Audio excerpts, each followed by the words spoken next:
Aisyah Humaira, yang kedua ada Iis Abdul Rafiq, yang ketiga ada Muhammad Fahri Hidayatullah, yang keempat ada Fadil Putra,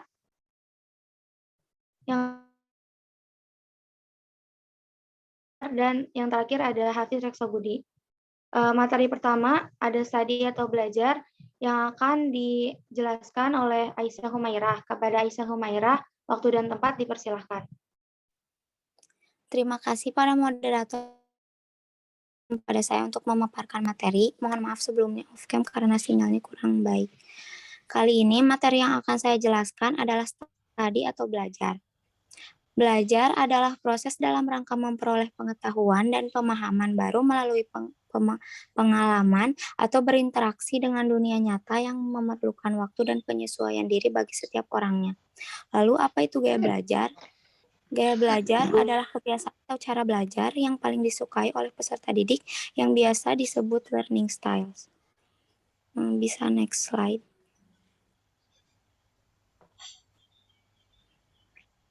Macam-macam gaya belajar, ada 4. Yang pertama, gaya belajar visual, yaitu istilah bagi peserta didik yang lebih mudah mengkaji materi melalui visualisasi atau gambar. Yang kedua, gaya belajar auditif, yaitu menjelaskan kesenangan peserta didik dalam belajar melalui indera pendengaran. Yang ketiga, gaya belajar audiovisual, yaitu gaya belajar yang mengoptimalkan fungsi indera penglihatan dan pendengaran. Yang keempat, gaya belajar kinestetik, yaitu menjelaskan kesenangan belajar dari peserta didik dengan menyentuh, melakukan sendiri, mencoba-coba dengan gerak-gerik tertentu. Selanjutnya, ada fungsi pemahaman tentang belajar. Fungsi pemahaman belajar dalam konteks teknologi pendidikan diuraikan oleh Mercy P. Driscoll dalam Encyclopedia of Terminology of Educational Communication and Technology. Pendapat pertama dari Rishi, Klein, and Tracy yang menyatakan pentingnya pemahaman mengenai belajar dalam rangka mendesain pembelajaran. Lalu ada pendapat dari Clark and Mayer yang mengungkapkan pentingnya hasil penelitian berkaitan dengan bagaimana orang belajar agar dapat menghasilkan desain pembelajaran yang efektif dan efisien. Pemahaman tentang belajar berguna untuk menentukan asesmen dan model belajar yang dipilih. Selanjutnya, yaitu belajar menurut teknologi pendidikan. Belajar menurut teknologi pendidikan diartikan sesuai dengan dukungan teori yang melandasinya. Menurut teori komunikasi, belajar adalah diterimanya pesan sama persis oleh peserta didik sesuai dengan bentuk, isi, struktur pesan yang disampaikan oleh sumber atau komunikator. Kemampuan pendidik dalam mengolah pesan berdampak terhadap bentuk, isi, dan struktur pesan yang ia sampaikan kepada peserta didik. Sewaktu pesan disampaikan, maka terbentuklah pembauran atas kemampuan dan kepribadian dari pendidik di dalam pesan yang ia kirimkan kepada peserta didik.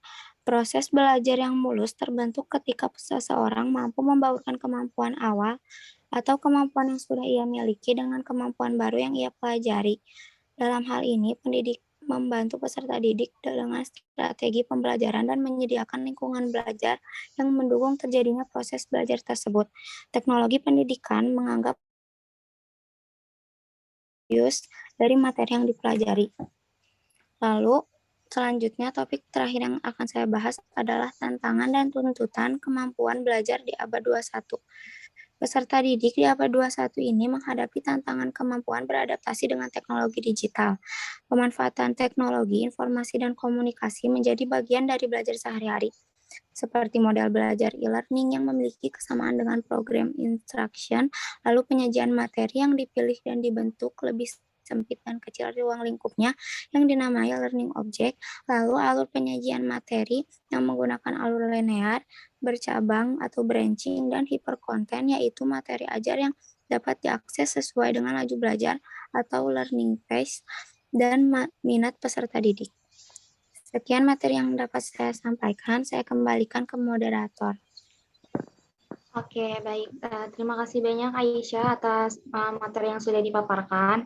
Selanjutnya ada materi tentang ethical practice atau praktek beretika yang akan dijelaskan oleh Iis Abdul Rafiq. Kepada Iis, waktu dan tempat dipersilahkan. Baik, terima kasih kepada moderator. Selanjutnya, ethical practice. Sebelum kita menelusuri makna ethical practice menurut teknologi pendidikan, mari kita telusuri makna ethical practice dari segi bahasa. Jika diterjemahkan ke dalam bahasa Indonesia, merujuk pada Kamus Besar Bahasa Indonesia atau KBBI, ethical practice bisa diartikan terapan atau praktek beretika. Praktek berarti pelaksanaan secara nyata apa yang disebut di teori. Sedangkan jika praktis diartikan terapan, kata tersebut berarti pemanfaatan atau perihal mempraktikan. Kemudian kata yang selanjutnya adalah beretika, yang asal katanya adalah etika, yang berarti ilmu tentang apa yang baik dan apa yang buruk dan tentang hak dan kewajiban moral. Selanjutnya, jika merujuk pada Kamus Weber, dalam Kamus Weber kata praktis bisa diartikan dalam dua bentuk. Yang pertama, jika dalam bentuk kata kerja, kata practice berarti the perform of work of repeatedly so as to become proficient, atau untuk melakukan atau bekerja berulang kali sehingga menjadi mahir. Sedangkan jika dalam bentuk kata benda, practice berarti a systematic exercise for proficiency, atau sebuah latihan sistematis untuk kemahiran. Kemudian kata yang selanjutnya adalah ethical, yang berarti conforming to accepted professional standard of conduct, atau tingkah laku yang dilakukan profesional sesuai dengan standar. Jadi jika diartikan secara bahasa, ethical practice bisa diartikan sebagai pelaksanaan atau praktik keahlian seorang teknolog pendidikan yang sesuai dengan standar perilaku profesional yang telah diterapkan dalam kode etik profesi. Baik, bisa dilanjut. Lalu seperti apa ikut? Yang pertama, teknologi pendidikan sebagai profesi harus memiliki dan memang telah lama memiliki kode etik. Yang kedua, asosiasi internasional, salah satunya ICT, telah lama mengembangkan dan menerapkan kode etik. Yang ketiga, Asosiasi Indonesia atau IPTI juga telah mengembangkan dan menerapkan kode etik. Kode etik di atas merupakan kode etik teknologi pendidikan secara general. Adapun lebih khususnya, kode etik teknologi pendidikan terbagi menjadi 3 bagian. Yang pertama, komitmen kepada perorangan atau komitmen to the individual, yang berarti proteksi terhadap hak akses terhadap bahan-bahan belajar dan usaha untuk menjaga keselamatan dan keamanan dari para profesional. Yang kedua, komitmen kepada masyarakat atau komitmen to society, kebenaran dari pernyataan publik yang berhubungan dengan masalah-masalah pendidikan, dan praktek yang adil dan pantas terhadap mereka yang memberikan pelayanan pada profesi ini. Kemudian yang ketiga, komitmen kepada profesi itu sendiri, atau komitmen to the profession, yang artinya meningkatkan pengetahuan dan keterampilan profesional, memberikan penghargaan yang akurat kepada pekerjaan dan gagasan yang dipublikasikan. Mungkin sekian yang bisa saya sampaikan. Saya kembalikan kepada moderator. Oke, baik. Terima kasih, Is, untuk materi yang sudah dijelaskan. Selanjutnya ada materi tentang facilitating yang akan dibawakan oleh Muhammad Fahri Hidayatullah. Kepada Muhammad Fahri Hidayatullah, waktu dan tempat dipersilahkan. Ya, terima kasih kepada moderator yang telah memberikan saya waktu untuk menjelaskan materi tentang facilitating. Pengertian facilitating. Next. Kawasan fasilitasi belajar atau facilitating learning hadir untuk mendorong terjadinya proses belajar secara alami dari peserta didik dengan cara menyiapkan lingkungan fisik dan sumber belajar yang memadai sesuai kebutuhan. Pelaksanaan fasilitasi belajar disesuaikan dengan aliran-aliran yang ada seperti aliran behavioristik, kognitivistik, dan konstruktivistik. Dengan adanya kawasan ini, diharapkan mampu memberikan kemudahan dengan cara merancang lingkungan, mengorganisasikan sumber-sumber, dan menyediakan peralatan yang kondusif untuk mendukung proses pembelajaran sesuai kebutuhan. Efektif, efisien, dan menarik. Facilitating hadir sebagai akibat dari pergeseran paradigma pembelajaran yang memberikan peran dan tanggung jawab lebih besar kepada peserta didik, sehingga peran-peran teknologi pendidikan berubah menjadi memfasilitasi. Terdapat 3 aliran dalam pelaksanaan fasilitasi belajar, ya. Ini aliran behavioristik, kognitivistik, dan konstruktivisme. Yang pertama, aliran untuk behavioristik. Hal pertama yang dilakukan oleh teknologi pendidikan sebagai upaya memfasilitasi belajar adalah mengkaji ulang teori belajar terlepas dari rumpun besar aliran behavioristik, kognitivistik, dan konstruktivistik. Di tahun 1960-an dan 1970-an, pengaruh teori behavioristik D.F. Skinner dengan pola teaching machine atau mesin pengajaran dan programmed instruction atau pembelajaran terprogram merupakan satu bukti fenomenal bahwa teori belajar aliran ini berpengaruh kuat. Atau ada contoh lain juga seperti Keller Plan yang terkenal disebut personalized system of instruction.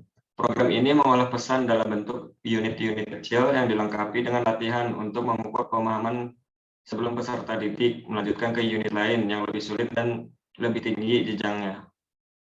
Proses belajar dilakukan secara mandiri, tergantung dari irama belajar masing-masing atau yang biasa disebut self-pacing. Lalu yang kedua ada pelaksanaan fasilitas belajar untuk aliran kognitivistik. Kognitivistik merupakan aliran belajar yang menekankan proses belajar yang terjadi secara internal atau dalam pikiran seseorang. Pelaksanaan fasilitas ini menganjurkan pemanfaatan media audiovisual yang dapat menghidupkan beberapa indera sekaligus dalam satu kesempatan belajar. Hal itu merupakan sesuatu yang lebih baru dibandingkan dengan penyajian pendidik dengan buku yang menggunakan teks biasa. Hal ini juga dilakukan untuk mencegah terjadinya verbalisme atau kebingungan mendengar dan menyimak, istilah teknis yang abstrak atau kurang jelas. Selain itu, media audiovisual membantu mempercepat daya ingat dengan cara yang lebih baik, menarik sekaligus menantang. Gambar juga memberikan dukungan kuat untuk mengingat keistimewaan tertentu pada suatu situasi. Alessandrini pada tahun 1984 membagi materi gambar menjadi 3 rumpun, yakni yang pertama representasional atau gambar yang mewakili foto atau lukisan. Lalu yang kedua ada analogikal, gambar yang menjelaskan kesamaan atas materi abstrak.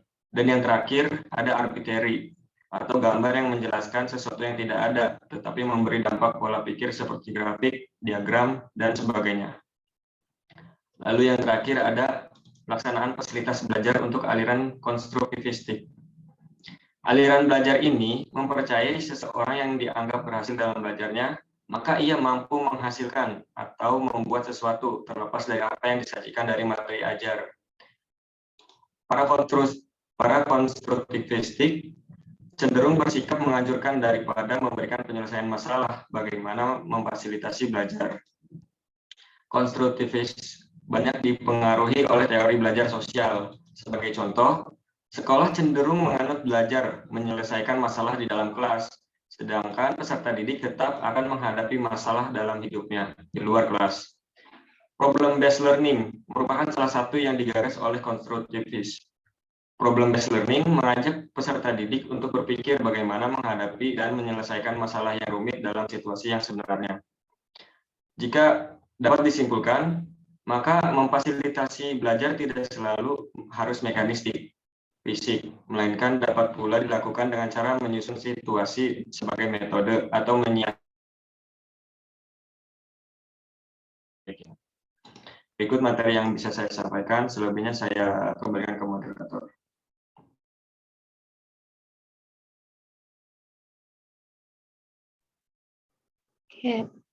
Oke, baik. Terima kasih Fahri atas materinya. Selanjutnya ada materi tentang improving performance yang akan dipaparkan oleh Fadil Putra Padilla. Kepada Fadil, waktu dan tempat dipersilahkan.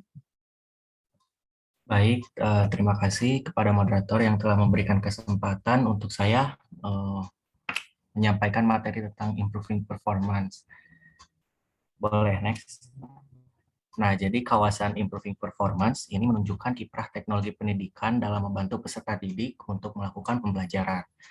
Mudahnya, kawasan ini adalah kawasan yang menunjukkan bagaimana teknologi pendidikan mendukung proses pembelajaran dan membantu untuk meningkatkan mutu pembelajaran yang akan dilaksanakan. Pada penerapannya, kawasan improving performance ini bukan hanya berlaku untuk mendukung peserta didik dalam meningkatkan kualitas pembelajaran, tetapi juga membantu pengajar dalam mendesain pembelajaran yang efektif. Boleh next. Nah, jadi seperti yang saya bilang tadi, kawasan improving performance ini bukan hanya berlaku pada peserta didik, tapi berlaku juga bagi para tenaga pendidik. Yang pertama, improving performance bagi para peserta didik. Penerapan kawasan improving performance pada lingkungan peserta didik adalah membantu para peserta didik dengan merancang tujuan pembelajaran yang baik. Tanpa kita sadari, kebanyakan sekolah di Indonesia masih menganggap kemampuan ranah kognitif sebagai landasan dalam menentukan kecerdasan peserta didik. Sedangkan tujuan pembelajaran sebagaimana dirumuskan oleh Bloom pada 1957 terdiri atas ranah kognitif, afektif, dan psikomotorik. Kinerja seseorang itu adalah perpaduan dari keseluruhan ranah belajar diperkaya dengan pengalaman, lingkungan, dan kehidupan dalam diri seseorang. Sekarang, bagaimana menumbuhkan kognitif dalam kehidupan belajar sehari-hari? Sebenarnya hal itu dapat dilakukan dengan berbagai cara, yang salah satunya adalah dengan menerapkan strategi pembelajaran kooperatif dengan model Team Games Turnamen atau TGT. Selanjutnya ada improving performance bagi para tenaga pendidik. Kawasan improving performance, teknologi pendidikan ini hanya tidak memperhatikan peserta didik. Teknologi pendidikan juga berupaya untuk meningkatkan kinerja para tenaga pendidik. Dalam hal ini, peningkatan kinerja dimaksudkan agar pendidik dapat menghasilkan upaya pembelajaran yang lebih manusiawi, bermanfaat, sekaligus menyenangkan. Pendidik diharapkan mampu untuk mengarahkan proses pembelajaran menjadi lebih baik. Di antaranya adalah memperhatikan aspek yang mendukung proses belajar seperti kompetensi terkait memahami karakteristik peserta didik, mengelola kegiatan pembelajaran, mampu memanfaatkan media tulis hingga digital, dan melakukan penilaian yang efektif sehingga proses pembelajaran tersebut bisa terus dikembangkan. Salah satu faktor mendesain pembelajaran. Kemampuan desain pembelajaran bagi setiap pendidik mendorong dia untuk memiliki pemikiran dan pola kerja yang efektif. Desain pembelajaran dapat menghasilkan proses belajar yang realistis dan bermanfaat bagi setiap individu yang sedang melakukan proses pembelajaran. Mungkin cukup sekian materi yang bisa saya sampaikan. Untuk selanjutnya saya kembalikan kepada moderator. Terima kasih. Oke, baik. Terima kasih Pak Dil atas materi yang sudah dipaparkan. Selanjutnya ada materi bidang garapan yang akan dijelaskan oleh Virgi. Kepada Virgi, waktu dan tempat dipersilahkan. Baik, sebelumnya apakah suara saya terdengar dengan jelas? Halo? Sebelumnya apakah suara saya terdengar dengan jelas? Aman, Virgi Arman. Untuk materi selanjutnya, di sini saya akan menjelaskan tentang bidang garapan.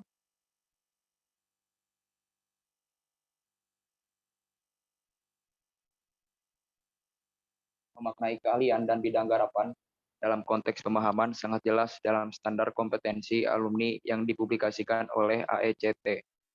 Pembahasan keahlian dan bidang garapan diperlukan untuk membedakan apa profesi dan bidang TP yang berbeda dengan ilmu-ilmu lain, terutama pendidikan. Untuk itu, perlu memahami apa batasan profesi teknologi pendidikan dan apa tuntutannya.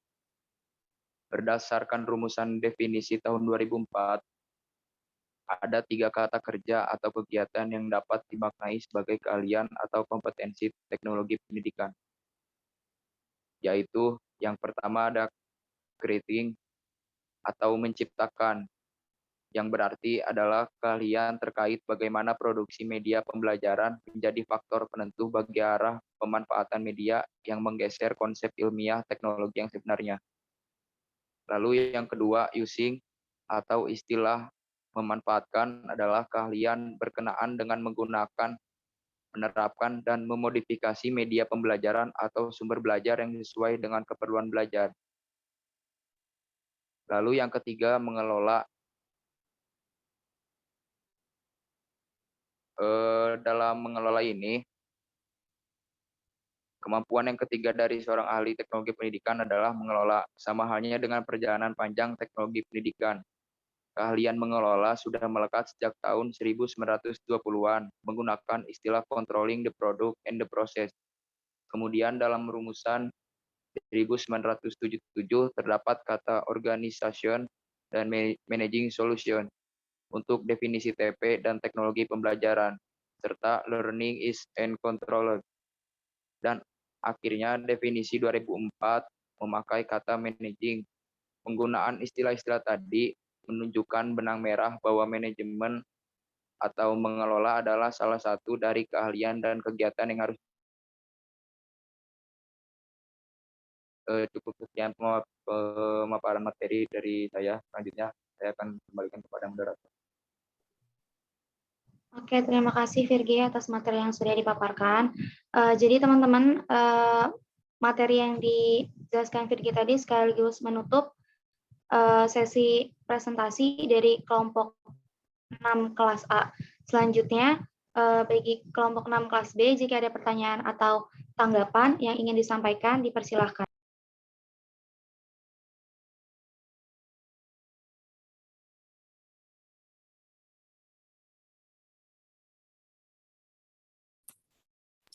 Sebelumnya izin menanggapi, saya Angela Pratama dari kelompok B ingin menanggapi dalam gaya belajar itu ada visual, auditoria, dan kinestetik.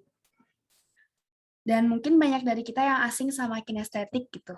Nah, di sini saya ingin bertanya, bagaimana cara belajar yang tepat untuk anak yang mempunyai gaya belajar kinestetik? Terima kasih sebelumnya. Oke, terima kasih Angel atas pernyataannya. Untuk kelompok 6 kelas A, mau ditampung dulu atau mau langsung dijawab?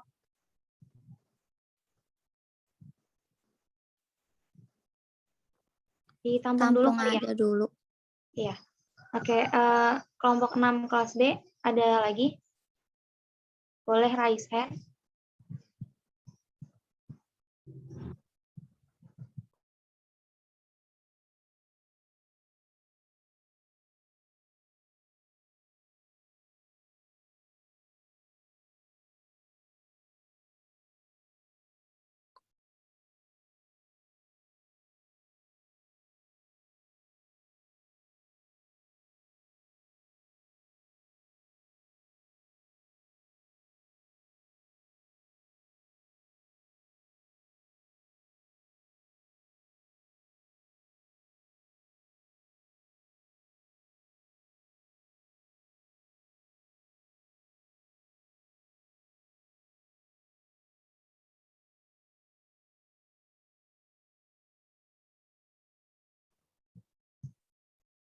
Kelompok 6 kelas B, ada lagi tanggapan atau pertanyaan yang mau diajukan?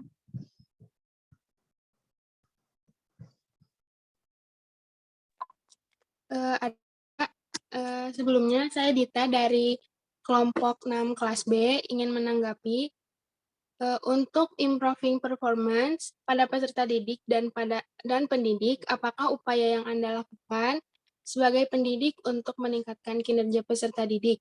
Apakah menurut Anda sudah tepat atau belum? Terima kasih. Ya, terima kasih Dita. Ditampung dulu ya. Untuk kelompok 6 kelas B, ada lagi yang mau mengajukan tanggapan atau pertanyaan?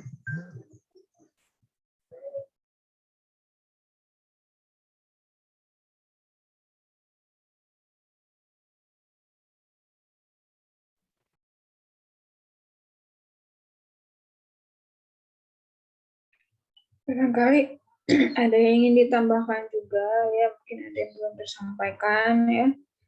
Jadi untuk minggu depan kan ada 2 kelompok. Jadi kelompok yang satu, ketika kelompok yang satu sudah mempresentasikan, nah kelompok yang lainnya itu tidak hanya bertanya atau menanggapi, tapi juga menambahkan ya. Jadi Anda harus benar-benar baca juga ya kelompok yang satunya lagi itu. Jadi kalau ada yang terlewat atau belum disampaikan, Anda bisa menambahkan gitu ya minggu depan ya.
izin menjawab pertanyaan yang dari Angel.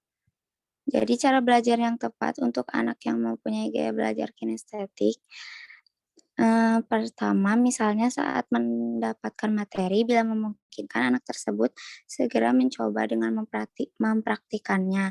Lalu bisa belajar sambil melakukan aktivitas yang melibatkan gerakan, misalnya sambil berjalan atau menggerakkan jari.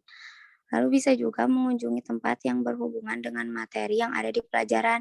Misalnya untuk pelajaran sejarah bisa mengunjungi museum, lalu pelajaran biologi juga bisa langsung mengamati ke alam. Lalu yang terakhir bisa mengikuti ekstrakurikuler yang ada hubungannya dengan pelajaran, misalnya seperti ekskul kelompok ilmiah remaja. Segitu mungkin, apa udah jelas Angel? Ya,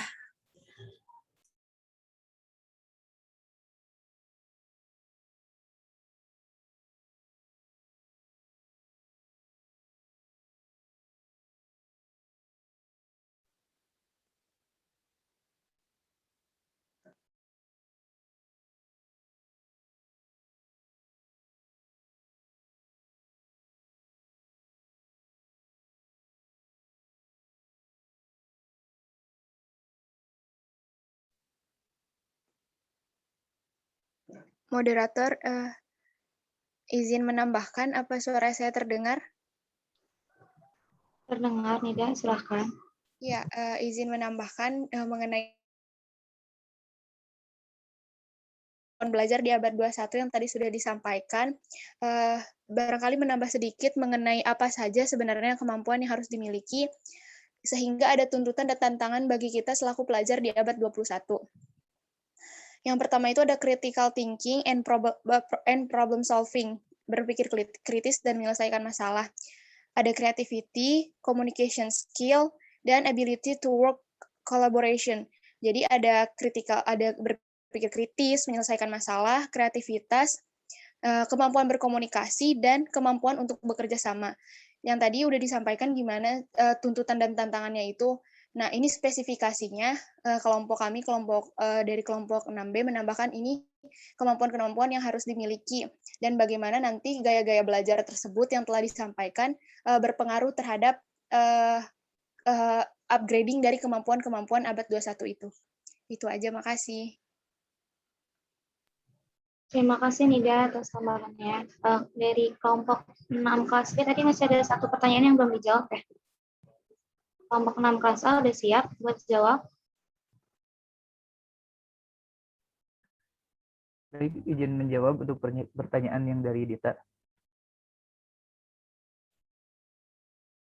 Sebagai tenaga pendidik untuk penerapan kawasan improving performance dalam konteks meningkatkan kinerja peserta didik, mungkin kita bisa membuat media pembelajaran yang efektif. Contohnya media pembelajaran yang mudah digunakan, seperti bagan ataupun gambar-gambar sederhana yang mudah dimengerti oleh anak gitu. Kemudian kita juga bisa menyusun strategi pembelajaran yang disesuaikan dengan gaya belajar siswa gitu, agar proses pembelajaran yang terjadi secara efektif. Seperti itu. Mungkin yang lain ada yang ingin menambahkan, silakan. Ada yang ingin menambahkan? Cukup sepertinya ya. Dita, apakah jawabannya sudah cukup jelas atau ada lagi yang mau ditanyakan?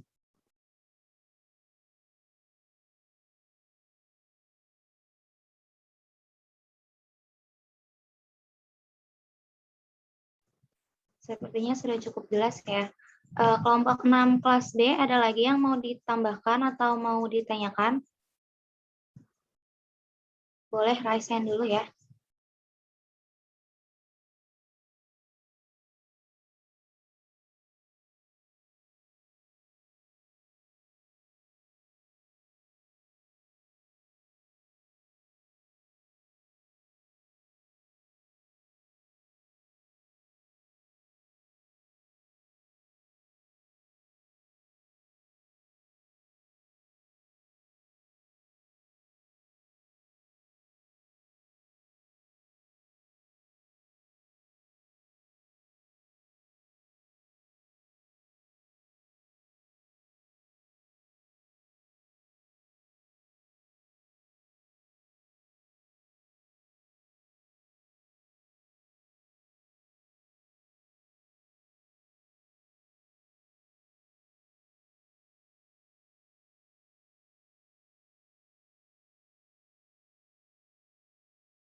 Oke, sepertinya sudah tidak ada lagi pertanyaan atau tanggapan yang ingin disampaikan oleh kelompok 6 kelas B ya.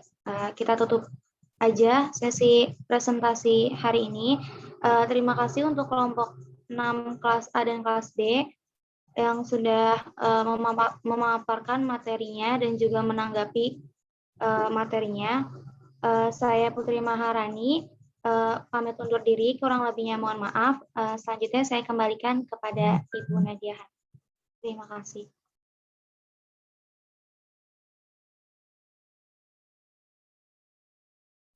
Ya, terima kasih kepada kelompok 6A ya.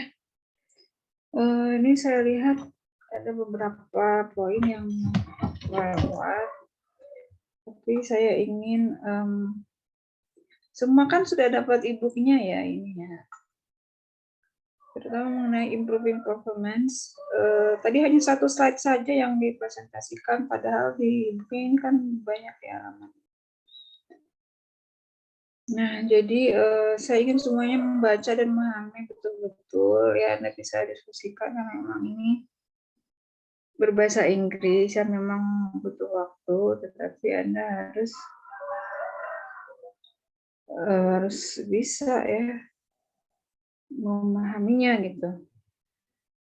Jadi coba dulu Anda pahami, ini nanti saya berikan penugasannya via spot saja ya, jadi ada pertanyaan-pertanyaan yang harus Anda jawab mengenai facilitating learning dan improving performance.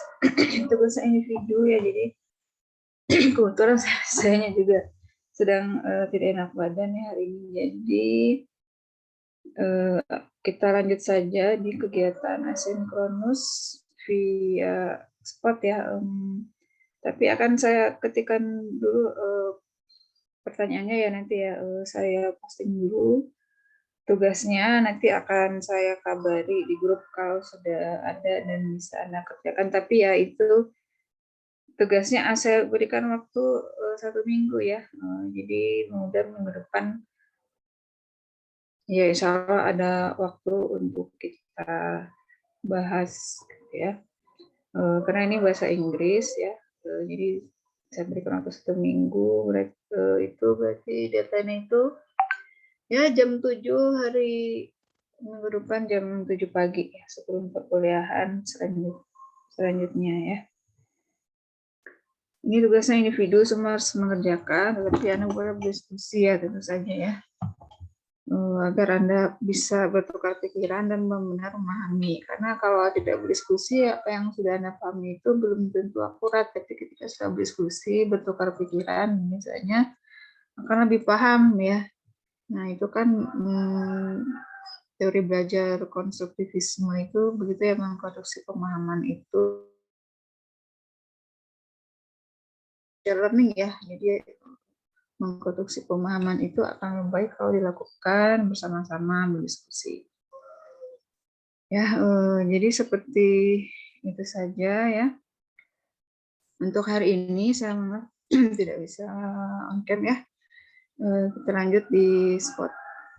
Oke baik, tutup saja ya, kita tutup saja. Tidak ada yang ditanyakan lagi ya, atau apakah masih ada tadi? Tunggu-tunggu, tidak ada ya. Giliran saya saja yang bertanya ya nanti di spot. Baik, saya tutup ya. Assalamualaikum warahmatullahi wabarakatuh. Waalaikumsalam warahmatullahi wabarakatuh. Terima kasih, Mem. Terima kasih, Bu. Terima kasih.